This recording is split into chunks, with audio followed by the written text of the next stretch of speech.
Sa i përket aspektit të punës, mund të vijë ndër disa tipare që ndoshta vështirësi për të përballur me autoritetin, domethënë kjo marrëdhënie që krijon me drejtuesit apo me personat që janë më të rritur në status, le të themi me ta, kemi vështirësinë e vendosjes së kësaj marrëdhënie reciproke të shëndetshme, ndoshta mbi ngarkesa që merr në punë të zgjatur e mbi ngarkuar, ndoshta kemi të bëjmë me disa elementë të fshehur aty që të bëjnë të marrësh përgjegjësi më tepër se ç'duhet të marrësh. Ndoshta ideja për të qenë perfekcionist, për të qenë më i mirë në punë dhe kur ti nuk merr atë vlerësimin maksimal nga eprori, fillon e përjeton këtë ndjesinë që nuk je perfekt aq sa do doje të ishe. Për sa i përket marrëdhënieve ndërpersonale, tipare që vijnë re janë ndoshta je më tepër dhënës sa marrës, do thotë ti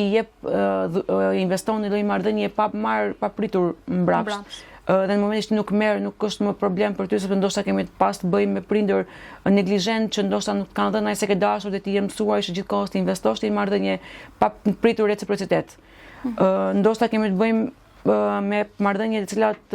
supozojmë një rast një femër ose një mashkull në një marrëdhënie që nuk merr një përgjigje në momentin e duhur nga partneri respektiv, mund ta përjetojë si shumë anksios, shumë problematik, sepse këtu vjen re ndoshta tipare të emocioneve disponueshëm në momentin që fëmia e ka dashur, në atë moment që manifestohet edhe në marrëdhëniet ndërpersonale që krijon me partner gjatë jetës, le të themi. Janë element ndoshta të vogla nëse i shohim në përditshmëri, por që nëse hyn pak më thellë ato bëhen problematike dhe më tepër problem bëhen kur këto modele të funksionuari bëhen në mënyrë të përsëritur. Dhe kur bëhen në mënyrë të